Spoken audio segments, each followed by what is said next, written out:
Good morning, students. I hope you all are fine.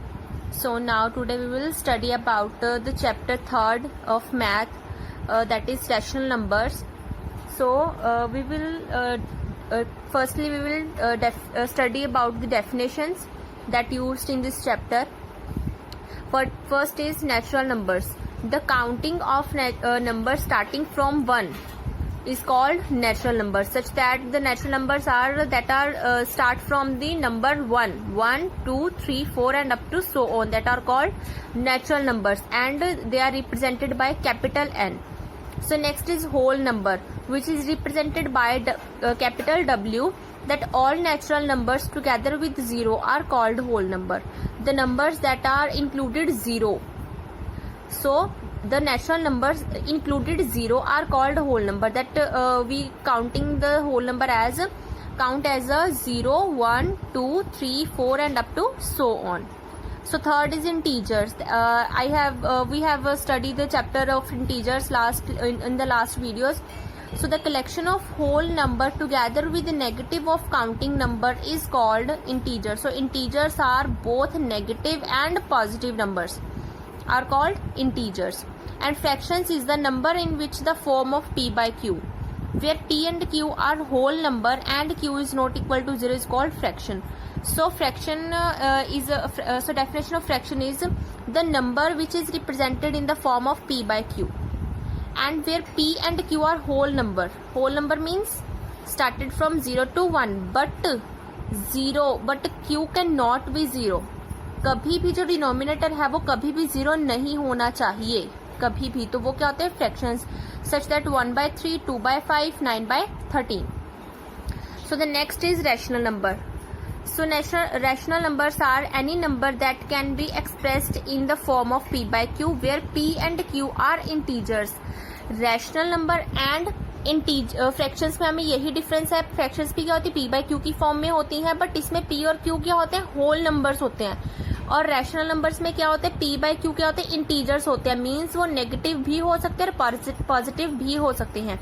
और दोनों की कंडीशन सेम है कि इसमें भी q कभी 0 नहीं, डिनोमिनेटर कभी 0 नहीं होना चाहिए, और फ्रैक्शंस में भी कभी डिनोमिनेटर 0 नहीं होना चाहिए. So integer is called rational numbers. It is represented by capital Q, such that -1/2, 0, 2, -7 and 5/9, जिसमें हम नेगेटिव भी हम ले रहे हैं और पॉजिटिव भी ले रहे हैं, उसे क्या कहते हैं? रैशनल नंबर्स कहते हैं. So there are some other definitions that are positive and negative rational numbers. So there are positive and negative rational number. Positive rational number, a rational number is a positive rational number if both its numerator and denominator are either positive or negative. अगर rational number के दोनों denominator and numerator या तो negative हो दोनों, या फिर दोनों क्या हो? पॉजिटिव हो, तो वो क्या हो जाते हैं? Positive rational numbers. क्यों? अगर दोनों नेगेटिव भी हो गए तो क्या हो जाएगा? दोनों कट जाएंगे, तो वो क्या बन जाएगा? पॉजिटिव ही बन जाएगा.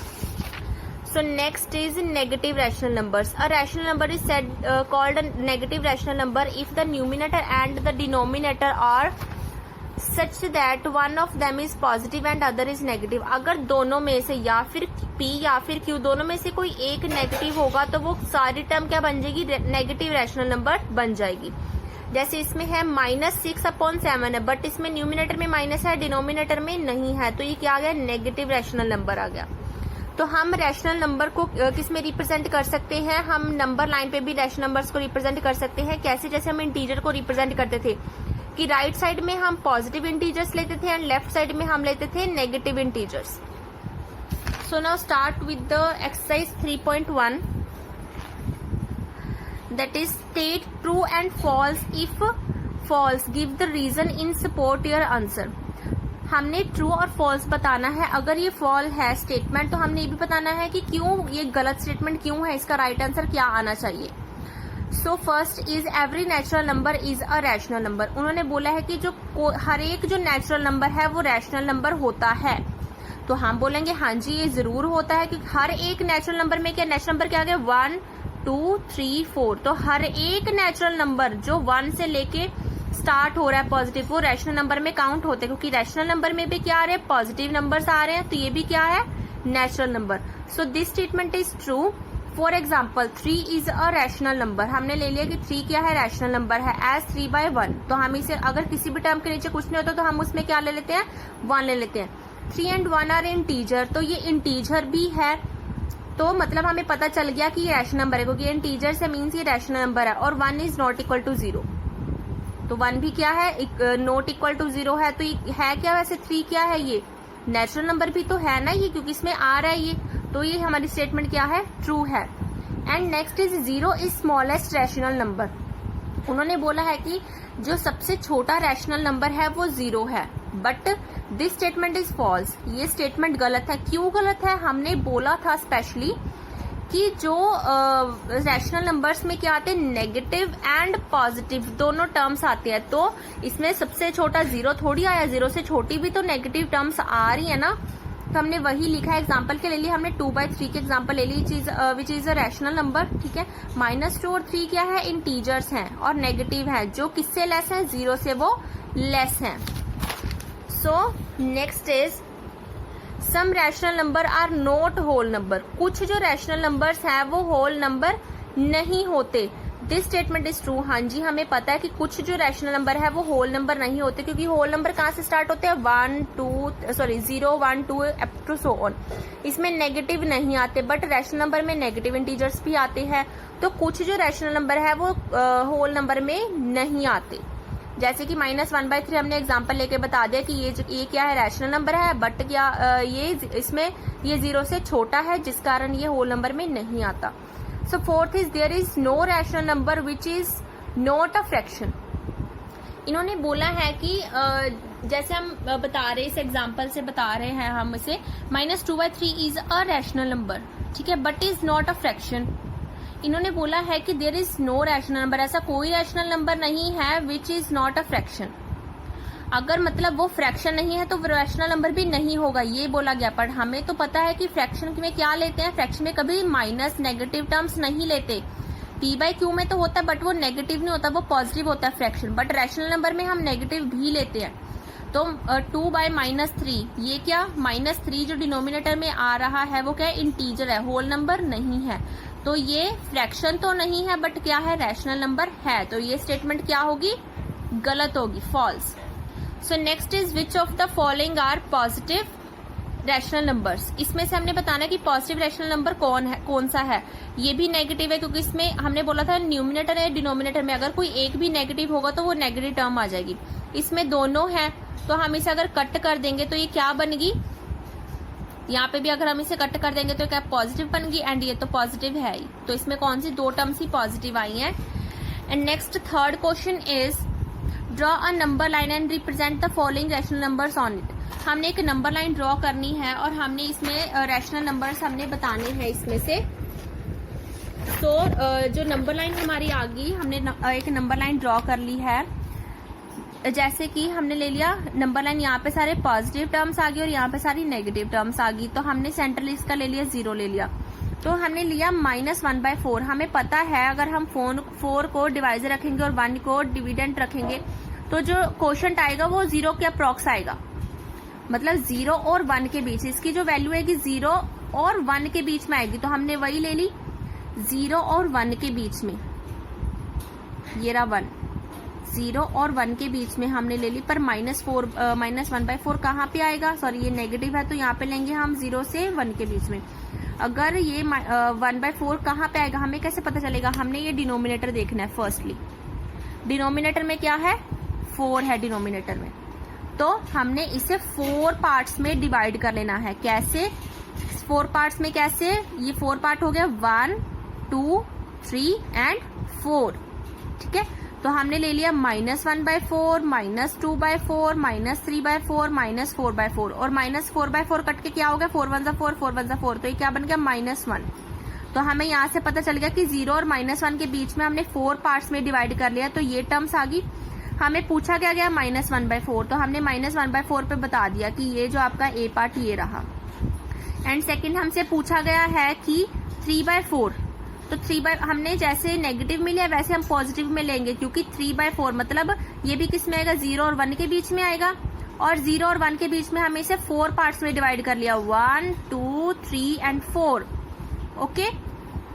जब हमने इसे 4 पार्ट्स में डिवाइड किया तो हमने वैसे कर लिया 1/4, 2/4, 3/4 एंड 4/4, और 4/4 कट के क्या बन गया 1, मतलब ये आ गया ना 0 और 1 के बीच में। और हमारा 3/4 कहाँ पे आ रहा था, 3/4 जहां पे आ रहा था हमने वहां पे एरो लगा दिया कि बी पार्ट हमारा ये रहा। एंड थर्ड इज 5/4, हमारा थर्ड आ गया 5/4। हमें ये पता चल रहा है कि जो 5/4 है, देखो 4/4 तक यहाँ पे 1 तक खत्म हो रहा है, तो 5/4 कहाँ पे आएगा, ऑब्वियस 1 से आगे ही जाएगा ये। तो हमारा नेक्स्ट स्टेप क्या होगा, अगर 4 तक यहाँ आ गया तो 5 हमारा उससे नेक्स्ट जो आएगा वो 5 आ जाएगा, 5/4, उससे next 6/4 and up to so on 2 तक जाएगा। तो ये क्या आ गया, इसमें जो 5/4 आ गया वो जहां पे आया हमने वहां पे एरो लगा दिया कि ये सी पार्ट हमारा आ गया। And last is -3/4। तो जो -3/4 आ रहा था, हमें पता है कि यहाँ पे नेगेटिव टर्म में आ रहा था, तो हमें ये गिवन है, हमने पहले ही बना लिया था, तो उसमें हमें मिल गया -3/4 भी, वो डी पार्ट हमने कर लिया। So the last of exercise is the point A, B, C, D, E, F, G and H are such that AB is equal to BC is equal to CD and EF is equal to FG is equal to GH. Name the rational number represented by B, C, F and G. हमें number line given है, हमारी जो उसमें number line हमें given है, और हमें बोला गया है कि ये जो नंबर लाइन है इसमें हमें कुछ नेम दिए हुए हैं, जैसे A, B, C, D, E, F, G, H, और हमें बोला गया कि AB का जो डिस्टेंस है BC के बराबर और BC का डिस्टेंस CD के बराबर है, ये इक्वल डिस्टेंस में है ये। तो इसमें हमें बोला गया EF का जो डिफरेंस है वो FG में है एंड FG का GH तक, इनके भी जो आपस में जो डिफरेंस है वो सारे सेम है। हमें जैसे इसमें दिया हुआ है A की वैल्यू हमें गिवन है कि 1 है A की वैल्यू, और D की वैल्यू हमें 2 दी हुई है, और इसमें E की वैल्यू हमें -1 गिवन है एंड H की वैल्यू 2 दी हुई है। हमें बोला गया है इसमें B और C की वैल्यू निकालनी है और इसमें F और G की वैल्यू निकालनी है। तो हमें पता है, अगर हमें इन्होंने हमें वैल्यू यहाँ पे गिवन है -1 और यहाँ पे 2, ठीक है, तो हमने इन्होंने कितने यहाँ पे पार्ट्स में डिवाइड किया हुआ है, इसे कितने पार्ट्स में डिवाइड किया हुआ है, 1 2 3, मतलब 3 पार्ट्स में डिवाइड किया हुआ है ना। इस पूरी टर्म को हम वैसे ही कर लेंगे, 0 से हम ऐसे लेके चल जाएंगे 3 पार्ट्स में, हम 0 से 1 को भी हमने 3 पार्ट्स में डिवाइड कर दिया, 1 2 3, तो आ गया 1/3, 2/3 एंड 3/3, और 3/3 क्या हो गया 1 हो गया, मतलब ये 1 आ गया।